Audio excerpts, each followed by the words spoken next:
Three, two, one.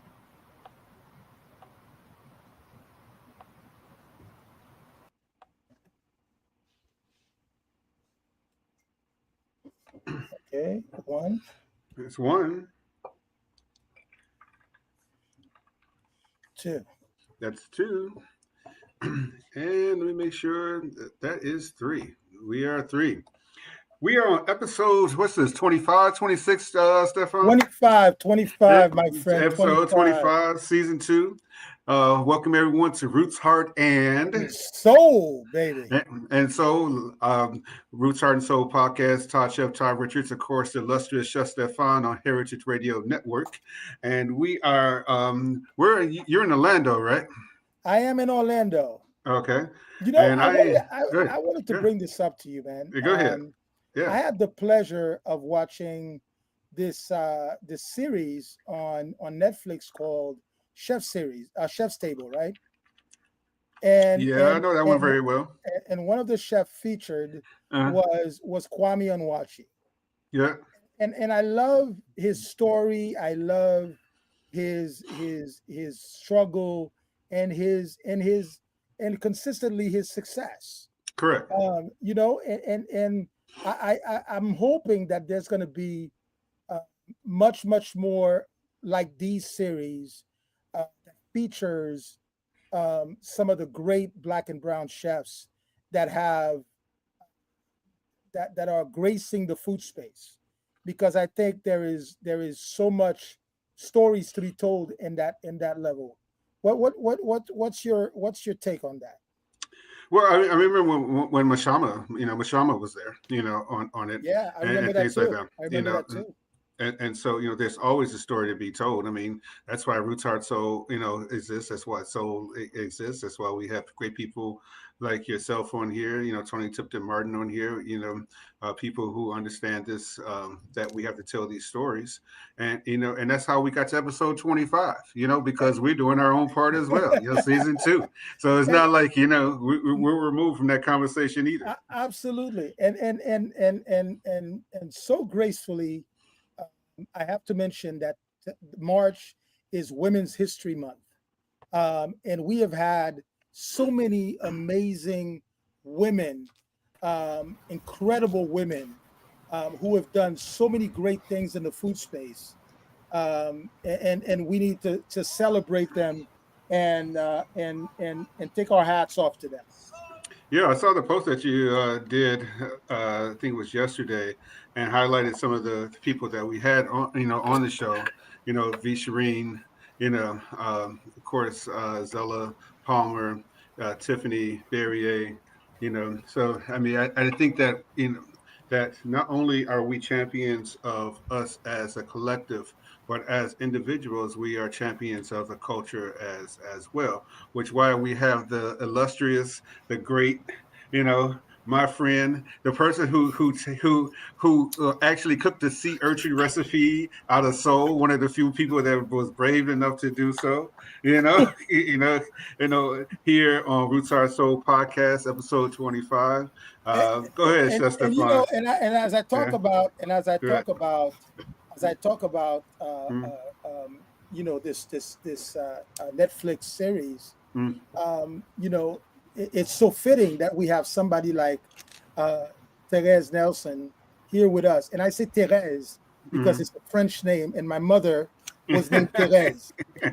Uh, and she writes it like she also writes her name in French. So it's Okay. Therese, not not Uh, not Therese, not no, all right. Therese. Hey, And it's such a beautiful a name. mama called her Clay. I'm gonna call her Clay. She's It's such a Teresa. beautiful name. Such a beautiful name. But it's so fitting because she has dedicated her career not only as a professional chef writer, um, but she has also dedicated her career to bringing shine on all of us black and brown talents in the food space as well. So I bring this up because we have the pleasure and the privilege of having Therese Nelson right here on our podcast. Welcome. Thank y'all for having me. That's a lot. That is a lot of energy up front. I appreciate it.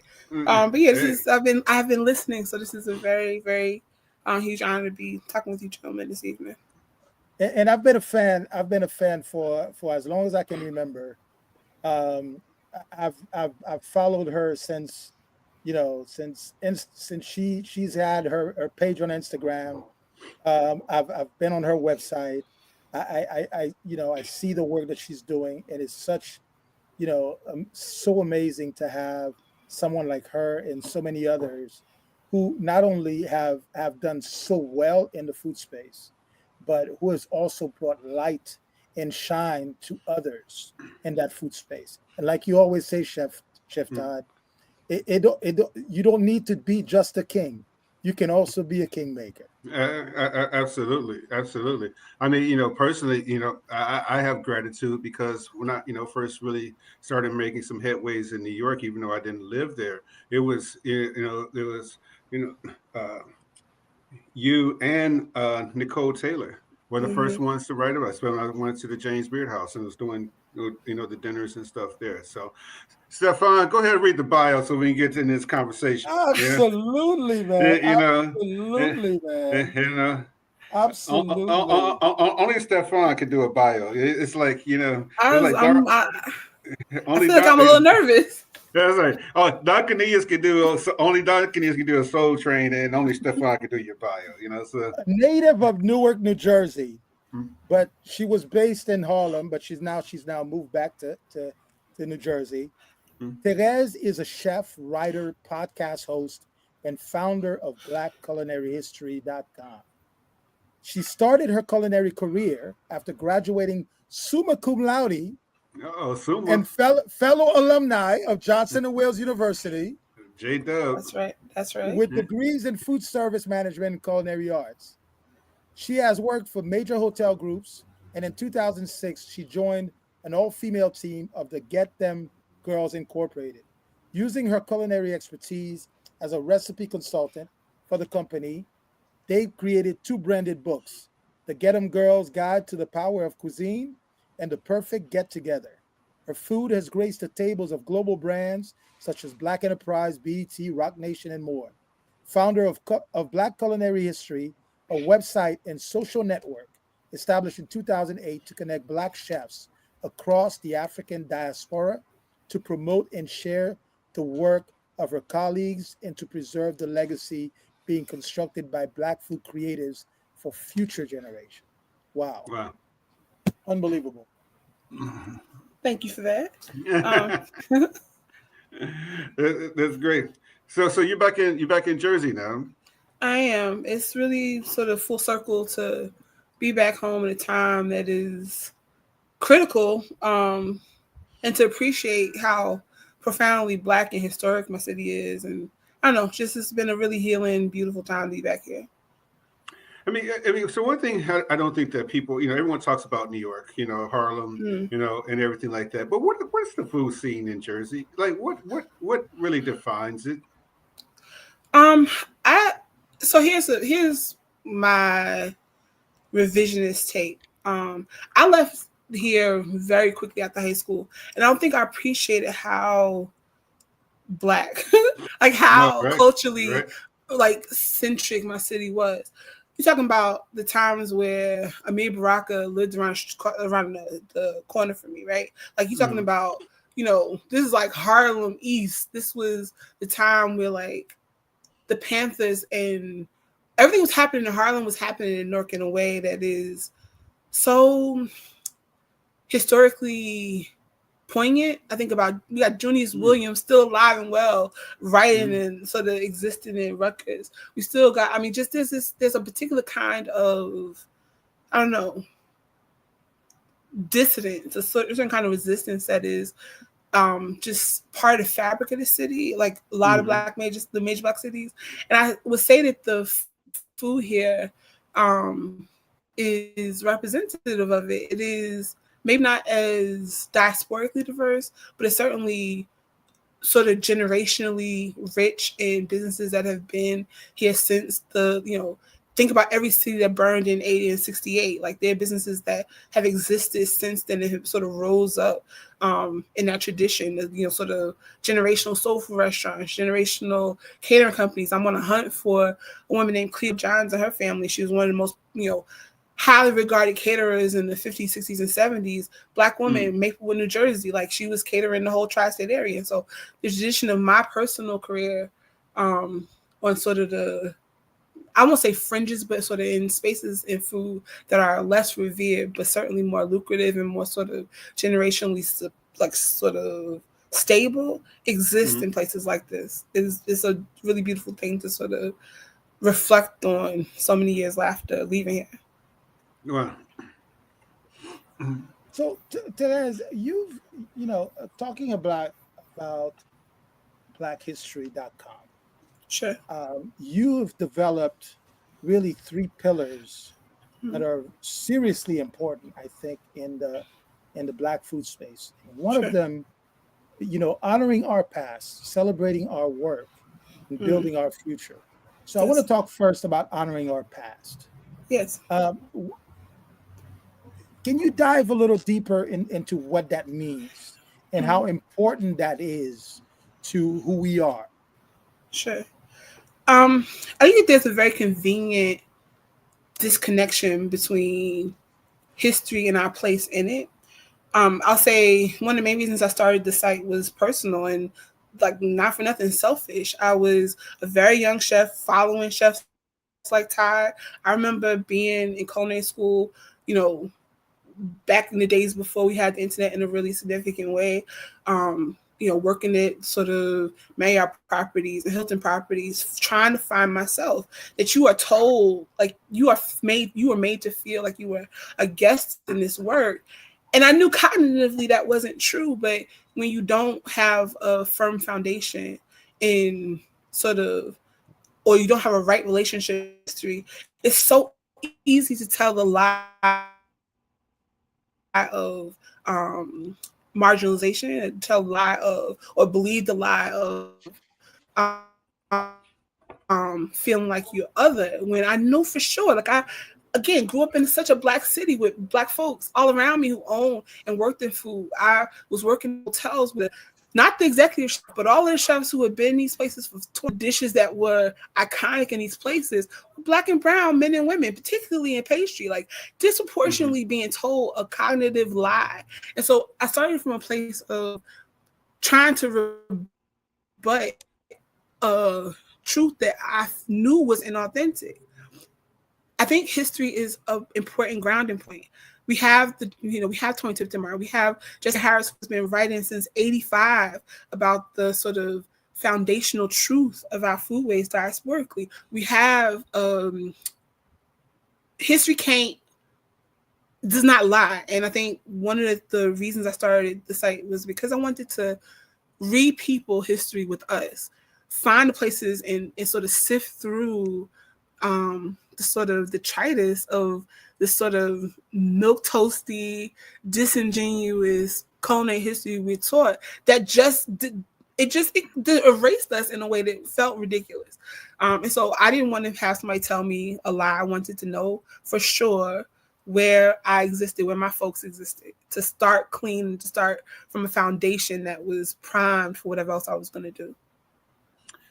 When you did your research, on that first pillar, who were some of the chefs, that you really say I resonate with, in that area? I know you brought, some caterers, and I don't think people understand, how much prevalent, the catering side of things. I'm not a caterer. I cannot do it. I cannot put stuff in the truck and take it 500 miles. I can't do it. Some people are built for that and not me.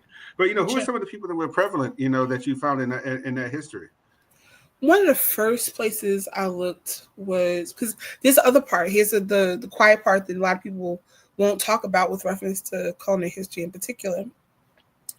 Especially when it comes to Black culinary history, our history is not in plain sight, like most of our history in other sort of disciplines. But in culinary history in particular, it's always as the footnote of, or in reference to the history of other people's stories. So think about someone like a James Hemings. Like, we know about James Hemings because Jefferson respected his work enough or understood the the sort of singularity of his narrative and wrote about him, right? We don't know him because he had his own voice in history. We know him because Jefferson did like sort of felt his value enough to write about him.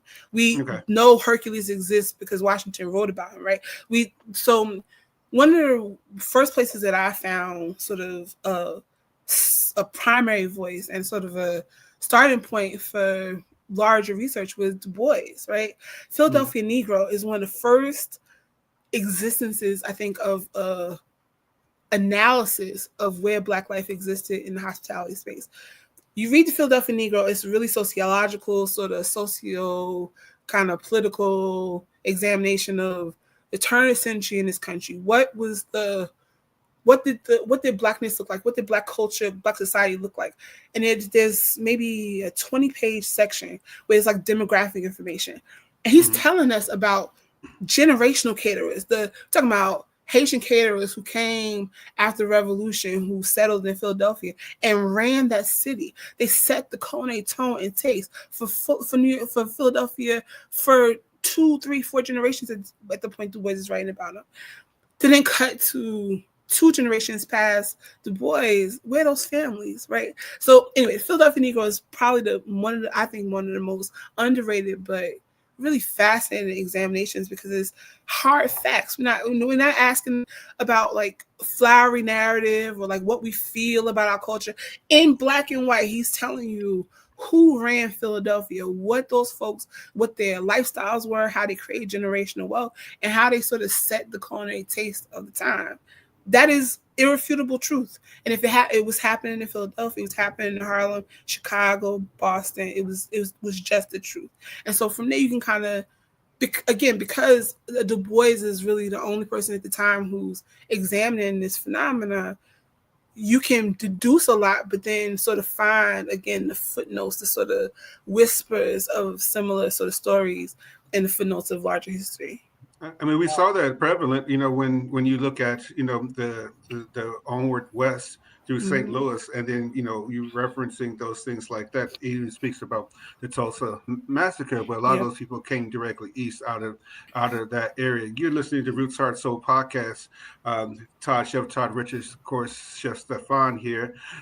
We're here on Heritage Radio Network. Go ahead, Chef. Stephan. No, but I'm in awe because I'm learning. I'm learning so much coming from you. Didn't even know the footprint that Haitians had left in Philadelphia.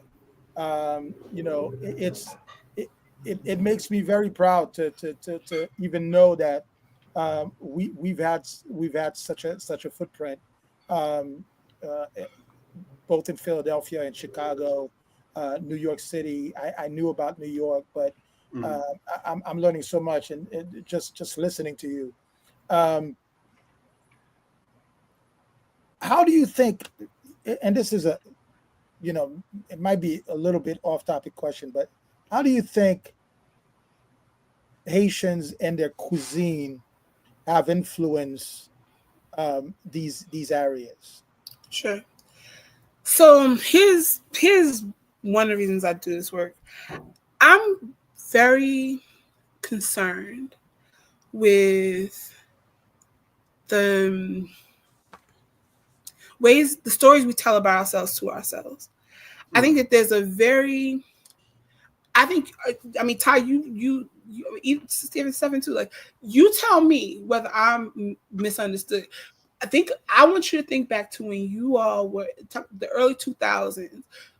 Times where, again, I started this project. There were Black chefs who would not talk to me about being Black in this work.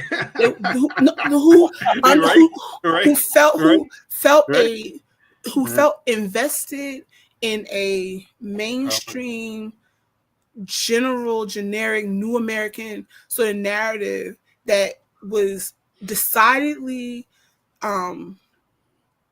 ahistoric, and it was decidedly revisionist. Yes, it was revisionist in this way that was meant to sort of reset. Side note, I just read, I don't know if you've read Ferdinand Mest's memoir. It is a challenging read, but there was this moment, I think, especially when I started this project, where folks were decidedly divested from sort of interrogating culture, our culture, right? And for whatever reason, there are lots of reasons why. Fine. I'm getting there, Steph. I really this is an interesting question. No, because it's an important question. Go ahead. The thing I will say is that historically, I find that Haitian chefs in particular have such a clear understanding of self, of place, and of culinary identity that it becomes a kind of example that we all should be gleaning from to sort of what is your culinary practice? Where are your people from? How are you defining who and what you are? And it has to be tethered to something. I find a lot of times, especially for Black folks who are untethered from the diaspora, right? For Black American folks whose folks are descendants of slavery, who are profoundly in search of, that finding our brothers and sisters across the diaspora on the continent, throughout the Caribbean, particularly in Haiti, country that is so accustomed to resistance, so accustomed to self-possession, that those examples are how we glean in our own culinary narratives, right?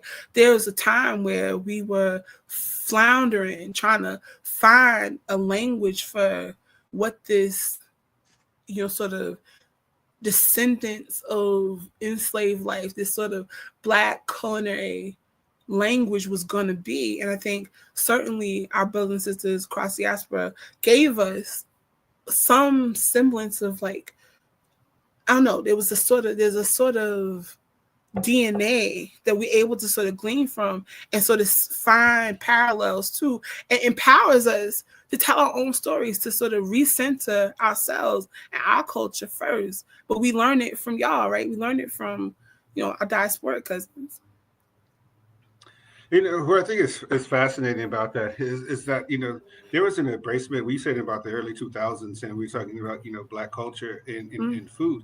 And there was so much of shame that was not only brought on us by European chefs, there was shame brought on us by ourselves. Yes. And probably mostly by ourselves. Yes.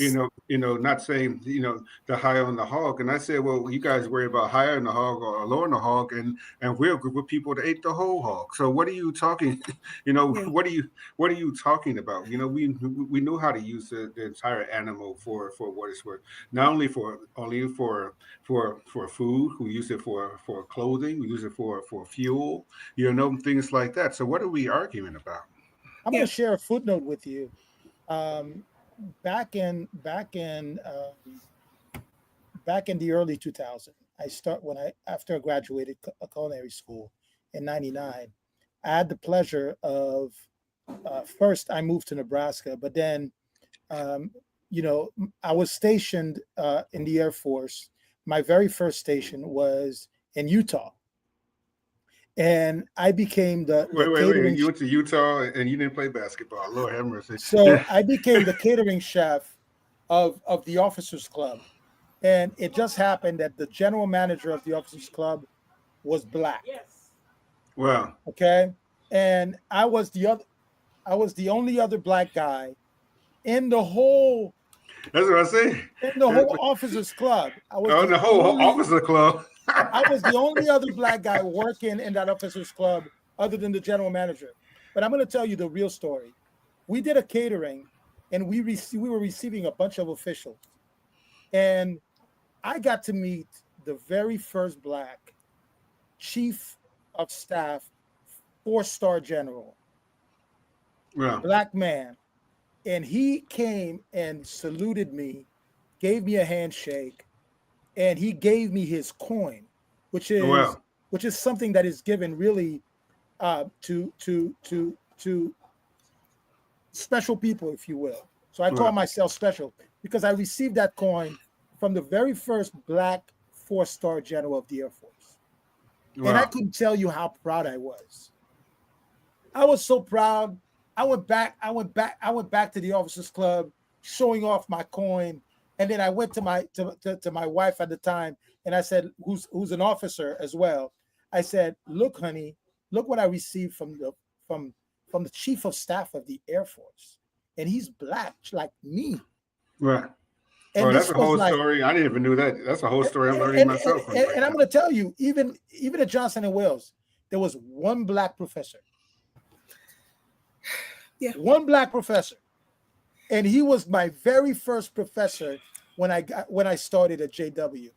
And I couldn't tell you, he became a mentor to me. He passed away, unfortunately, but amazing, amazing guy. One black professor at Johnson and Wales. It wasn't much better I was 4 years after you and telling you that there wasn't many more after. So, I mean, not for nothing. That's another reason why so much of the work we all do is so important, right? Like these babies are coming up anytime, and it's certainly much better now. But think about CIA. Rashard Sanders is at CIA. There are lights right now, but what is the truth of what you believe if you are a young person of color coming through these culinary schools, being taught and by folks who aren't necessarily interested in giving you a praxis to find yourself, to find your own voice. And I'm not look, folks are doing the best they can. Culturally, you are still responsible for your own development, which is part of the work I'm doing as well. But I think that there is something, your story, how many years later do you still remember this, sort of spark of representation? That moment of seeing yourself reflected back is the panacea that will solve every, so much of lack of confidence, so much, there's something powerful about seeing yourself. But let me ask this question though. We talk about culinary school and things like Sure. that. But how much of the onus is on us? How much responsibility do we have, to our own culture in order to expand that further? I think we had the onus is completely on us, and I think so. Stephan was part of a program that Jessica Harris did at CIA. I had the pleasure of being part of the inaugural program, and then a couple years later, curated Worlds of Flavor for them. If CIA is not even clear about how to go forward with and get interrogated and engaging with our culture, then I think there's something to be said for the fact that we can't rely primarily on culinary schools. I think the truth is that the onus of our cultural development is always on us, period. When you become deputized to come into this work, when you decide you want to put on the whites and you are saying that you have something to say culinarily, the cultural onus is always on you. I think the problem is the assumption that it's just easy to develop into like an intellectual praxis when you in environments devoid of any kind of example of how to do that. Mm-hmm. I think that it's disingenuous to suggest that an 18-year-old, newly come into this work, especially now, glamored by social media, glamored by seeing the fancy, sort of exciting parts of this work, should be expected to know how to develop an intellectual, cultural practice. I think that is a critical blind spot that culinary schools have never been built to sort of help us fortify, but I think that it is exponentially better now because not for nothing, the zeitgeist is better. The literary zeitgeist is better. The culinary zeitgeist. The fact that you're in culinary school now and don't have to rely on your culinary school. You have chefs all over the country. You got Todd, you got Stephan, you got all these folks around the country who are doing work in plain sight in a way that is tangible and accessible to you. I think that what is encouraging to me and what I will the hill I will always die on is that young people, as hungry as they are, especially ones that decide to come to this work, are boundlessly curious and infinitely optimistic. And I think it's our job not to crush and sort of diminish that hunger and provide dope representation and a dope sort of reflection back to them about possibility. If you out here expressing it, sort of, if all they see is reckless food and cultural, sort of laziness, then yeah, I would expect that to be reflected back. But if you have a decade of, I am so, excited by the just the cookbook aisle now. Just, I mean, the fact that there are, I mean, Hannah Hogg was a decade plus ago, right? Right. Imagine being a young person, a young Black person, going to culinary school in 2011, and that being the new book out on the streets that you have to be the foundation of your culinary ideology. To me, that beget Wow.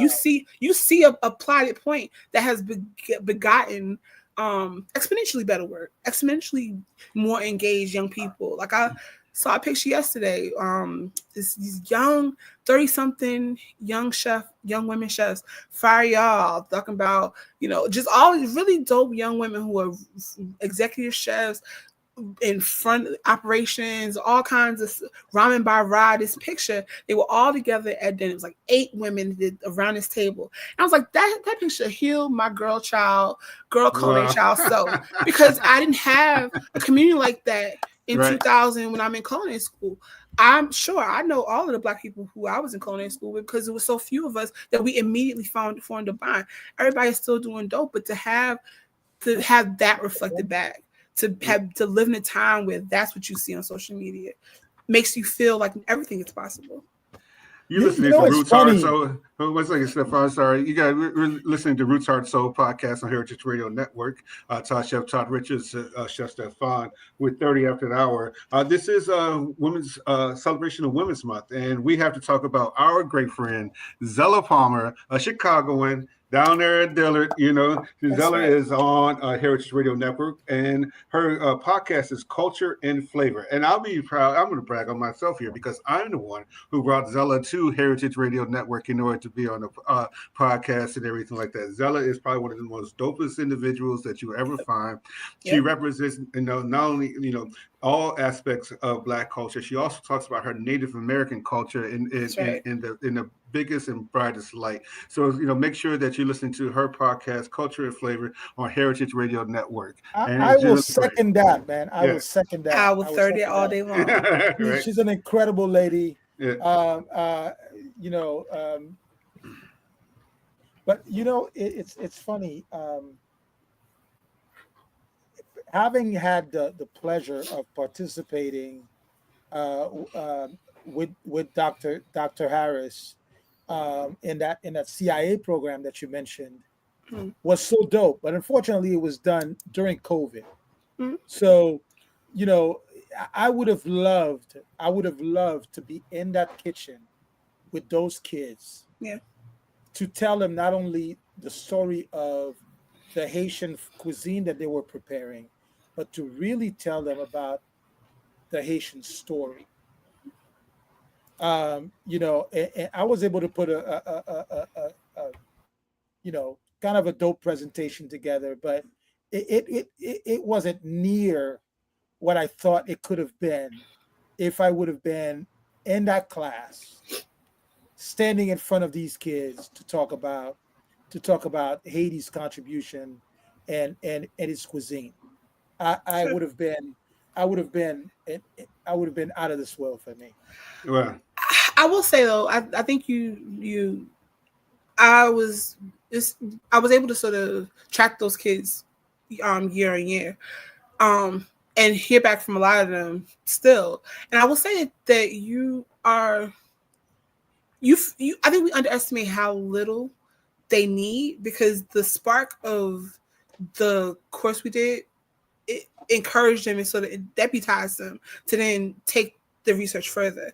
I'm challenged by the ways in which we underestimate young people and underestimate their capacity for, finding their own voice. I think that the power of that course was really sort of blueprinting culinary history in a way that sort of gave them a way to sort of put into context these references that they were receiving in the ether. Well, now when you see this common thread, when you understand the genesis of a dish and sort of its diaspora connection, now it sort of gives you free reign to now create. Like, that's the gig. Like, this, I don't know, there feels to be some misunderstanding a lot of times about what the real work in this industry is, what your job is, and again, that sort of, I think, puts back the onus on us all. Because a part of what I'm in the era now of, I enjoy working with young people and in high school and college students in particular, but I also realize that like we colleagues need You're to right. sort of You're level right. up our own cultural understanding. I think it starts from that blind spot that's always been present in culinary schools, where we aren't encouraged to or given a sort of framework for framing our own culinary voices. And it's by design, right? Like the expectation is you're going to go out into this industry and work for someone else, develop your technique, your technical skills, taste a little, travel a little, do all these things, and eventually through osmosis figure out who and what you are. That process is traditional. It is worked for centuries, but it is profoundly ineffective when it really comes to taking ownership of who and what you are. And when you combine that with an industry that is ill-equipped to see us culturally viable, when are you doing that labor? When are you doing that cultural work? I mean, it's really a monolithic though approach to sum up one group of people. Sure. You know, at the time, you know, to say that that most. I mean, we all here have had speaking engagements, and I can guarantee you that probably 50% of our speaking engagements are all in February. You know, that's when they come get us, is in February, and then they want to talk about the menu. Hey, you want to have some food here? And do you want to say, do you want to have fried chicken, or do you want to have collard greens? You want to have mac and cheese? Do you want to have this? Or it's January. You want to get us? You need Hoppin' John? Okay, all right. Or now. Oh, oxtails is the hot thing. Oh, let me go call all the Creole and stuff like that. It is such just a generalization of a people that why we write books, why we have this podcast, because it's not in general how we cook. That part. Mm-hmm. I would say, and I think it's so interesting that even you, who is, how many books in, how many restaurants, all the things, that you still feel that degree of sort of pushback.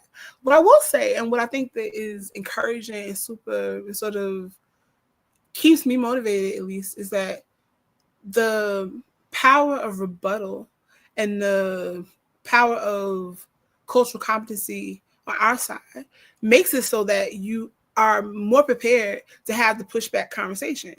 That it doesn't have, like, to your point, right? Like, you have the monolithic October emails of, why don't you come for Black History Month?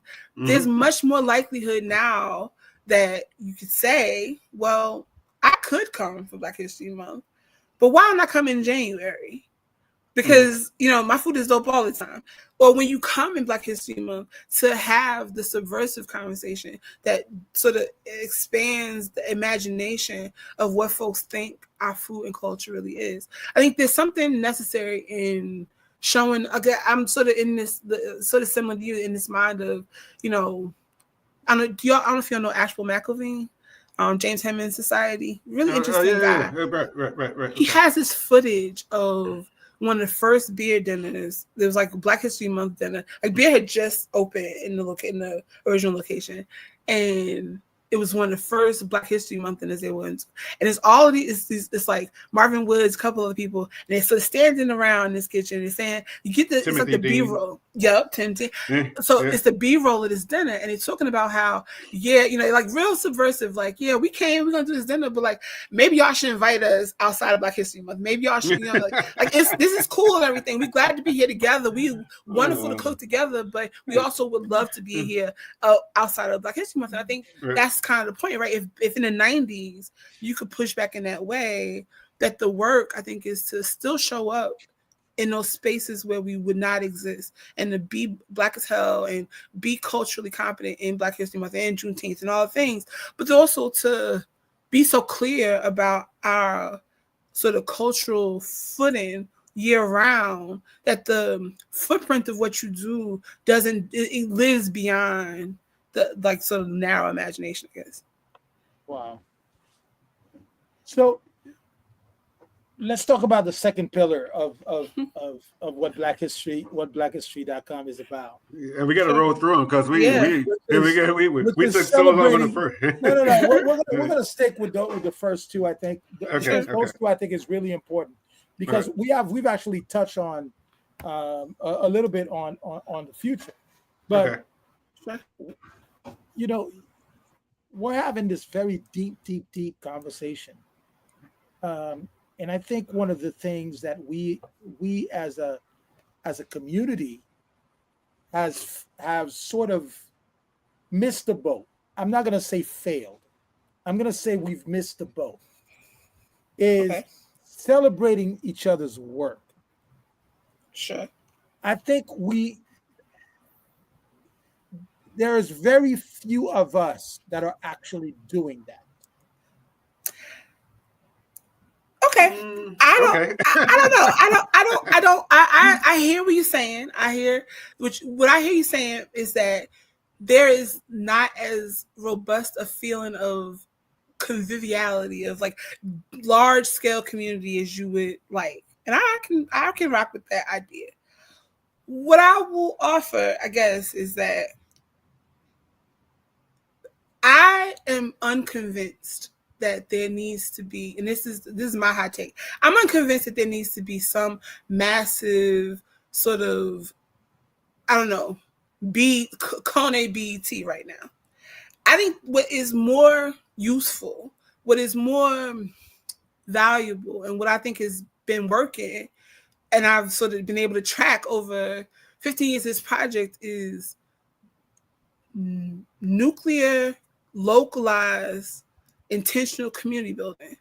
The fact right now that I could point to most major cities around the country and pinpoint who the dope Black chefs are working in that city, know that they're more or less connected locally and are doing a better job at seeing each other, being connected with each other, and forming a local sort of hub is progress to me.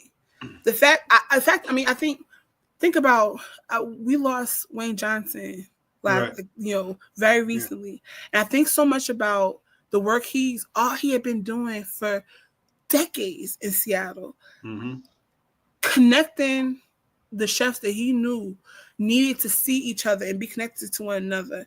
That kind of local, just grassroots, clear-eyed, I see you network has always been the case. I think is we used to have less connectivity via other modes of communication. When I was reading about Todd and Dwayne back in my Kona school days, it was literally in like magazines. It was literally like sort of rudimentary internet searches because we didn't have that option. I think it's perhaps a misnomer to suggest with all of the tools we have to connect to one another that if you genuinely want community, you can't find it. I think, do you actually want community? I think is a tricky question because the question community requires something of you. You can't just say the word community and it's magically this kind of intentional, sort of connected experience. Community requires you show up. There are rules to community. There is a sort of, and I think tribe finds tribe, like finds like. And if the true thing I think is if you don't feel community, perhaps you aren't building community. I don't know. That's my hot take because I think that we see examples of it so clearly. I don't know. I wonder. Well, what I wonder is that I'm going to put it differently. Okay. I'm going to say that some are afraid of competition, and that they found their space, they're protective of their space, and if someone else that looks like them comes into there feels like they can't be two, or it can't be three.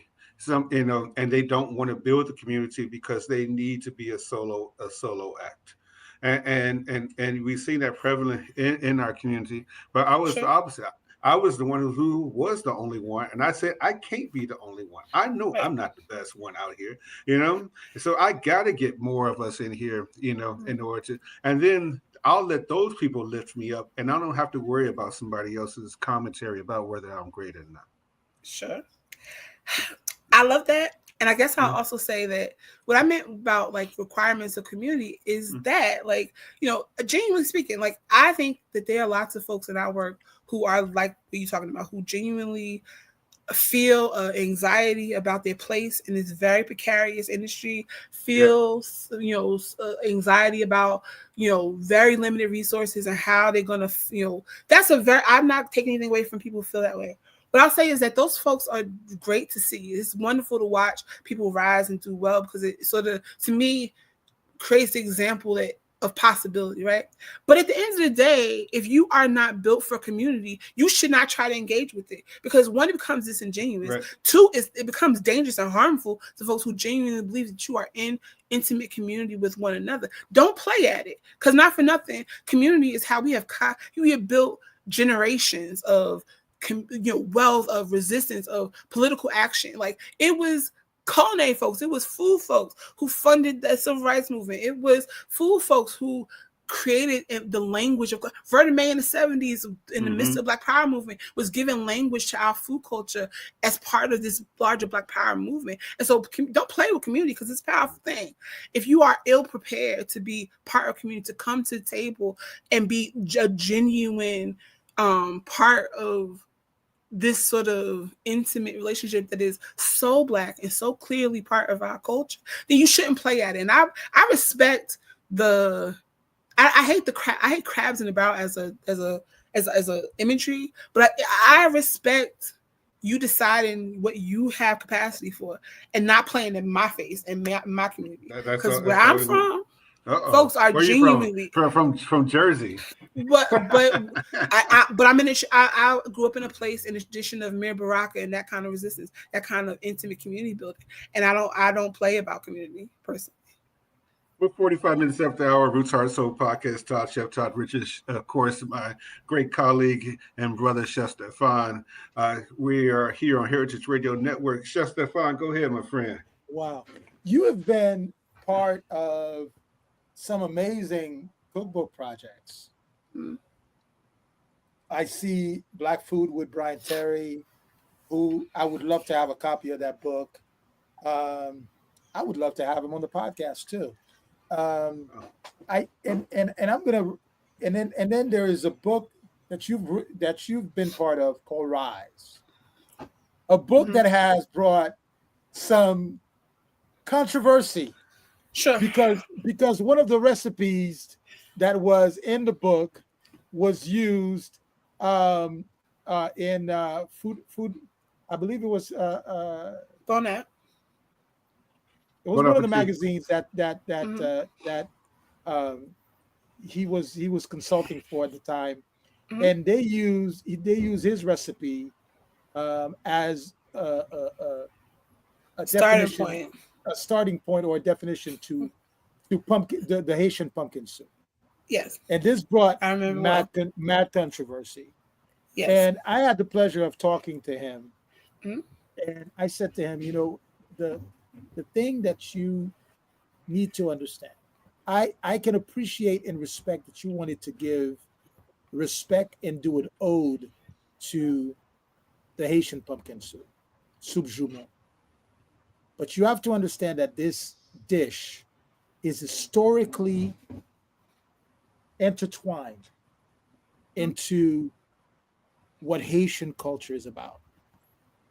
So if you're going to call it what it is, it needs to be what it is. It cannot be your version of it, and then you want to call it what Haitians call it. You can say, you know what, I'm celebrating Haitian culture. I want to give an ode to the pumpkin soup. And he understood the conversation. And I think that's one of the credits that I give him so much, having been able to speak to him one-on-one. But this brought, and again, you talk about historical content. Sure. And for me, the controversy was just about that. People made it bigger than what it was. until I was interviewed by the magazine themselves, and I was able to sort of clarify certain things for them Mhm. because uh, it is probably one of the dishes that is um, Most dear. yes. Yeah. I So think Go ahead, sir. I got a lot of go questions ahead, on go ahead, Taz. Go ahead. so. I mean, again, I remember the time very clearly. That project came about over a number of years. By the time it actually came out, I didn't really even remember having a conversation with Osai about the original interview, and didn't even remember, like, I had no input. Nobody, including that book, had input into to how they were represented. So I'll say it aside. I have nothing interesting to say about the book project itself. What I will say is that when the controversy happened, I was most interested in it showed our cultural slip in terms of how far we have not come in terms of cultural competency, and sort of ease with which we should be able to have with having reasonable, like, measured conversations about appropriation. Like, it was a flashpoint that felt like crazy to me, that we were in this moment where we the work was so vital that so many chefs around the country were, starting to feel confident and comfortable enough to start, engaging with our culture diasporically. And it was this moment that felt like it was setting us back in some way, because it was like, who gets to cook what and how do we trust each other enough to have a kind of core respect for the diaspora in a way that engages with it, but also respects it and is able to move it forward. I don't. I know we're limited on time, but I think I'm writing about now this moment in soul food that is so. It hurts my feelings that so many soul food restaurants are closing now.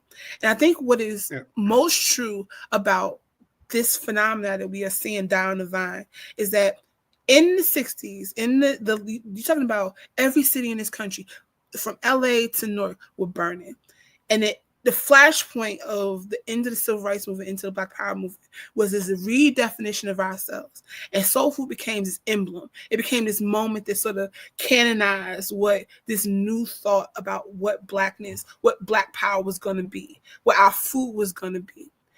And that mantle never really got picked up. What it got is crystallized and memorialized and sort of put under glass in a way that did not allow it to bloom and grow and change, because it also was hit then immediately in the mid 70s into early 80s with this Right. complete reframe and rebranding of what American food was. And so what would it have looked like if Vernon May was more active culinarily in that early to mid 70s moment? What would it have looked like if, I think, Black foodways, our voice in this industry, in this sort of culture, will look way different if our foodways hadn't been put under this very particular glass and hadn't gotten a chance to really grow and evolve and sort of figure out its legs underneath it. You're talking about a moment where, yeah, no, I don't think there was any disrespect meant, but certainly No, because there was. we were unaccustomed to, though, at that moment, to have the cultural dexterity to understand the importance of that dish in a way that allowed us to play it. We're not at playtime yet. We are probably a decade removed from a time where we will have the kind of flexibility and dexterity to be able to talk that culinary talk diasporically without being tethered to tradition in a way that sort of is Yeah. rigidly, you know. But I think it was. I also wonder, was it the personality? And the reason why I'm going to say that is that he wanted to come back home in a way that may not have been categorically acceptable by all. All wasn't welcoming him home, regardless of what he put out or things like that moving forward. But also, there's a pervasion right now. So I dined in the DC restaurants this Sunday. I ordered a leg quarter fried, side of sweet potatoes, a side of collard greens Mm-hmm. with hot honey. Mm-hmm. I got a glass of champagne. My chicken, hot honey, collard greens, and sweet potato. This is a black-owned restaurant. Mm-hmm. Was $51 Uh-huh. for leg quarter, Sweet potatoes. sweet potato, collard green, Uh-huh. and, Champagne. no, that's not including the champagne. Right. The champagne was $25 additional, served in a plastic flute, Oh, Mm-hmm. and it was hot when I oh, got it. oh, Yes. The place was black, it's black owned, all Yes. our people, and it was packed. Yes. And I sat back and I wondered, like, who's doing the disservice here? Because Yes. if you're willing to pay $51 for a leg quarter, a side of sweet potatoes, a side of collard greens, hot honey, and then additional 25 for warm champagne and Mm-hmm. a plastic strip club, hookah lounge Yes. flute, then the onus is not on anyone else. The onus is on ourselves. Right. The onus can be on an attempt to engage with culture that is completely removed from community. That context of that moment was about Bon App. It wasn't about Marcus. It wasn't about. It was about Bon Appetit misunderstanding our folks, but also being in community folks who misunderstood our folks. Todd, we talk about that phenomenon, that DC phenomenon, as an aside. Well, but I think, they moving. They opened one. They opened one in Atlanta. They opened one in Charlotte, and I'm like, okay, but maybe, not for maybe, nothing. yeah. Not for nothing though. Mm. But you could go. But you could spend that same $51 and go to Southern National and have a completely You're damn different right. experience. You can, so there's something about but you may not consider it Black culture at Southern National either. that part. If you say that. We got about 3 minutes here left for our Roots Heart Soul podcast. Top Chef Todd Richards, Chef Stephan, the great. I mean, like, sometimes we want to keep going, but we only got absolutely. an hour. There's got to be a part two. That's why we need to break. That's why there needs to be a part two. Yes, yeah. Anytime. Therese, tell us a little bit tell the audience, our friends that are watching, where they can follow you, where they can tell us what's next for you, what's going on in your world. Let us know what's in the books, what's in the calendar. Sure.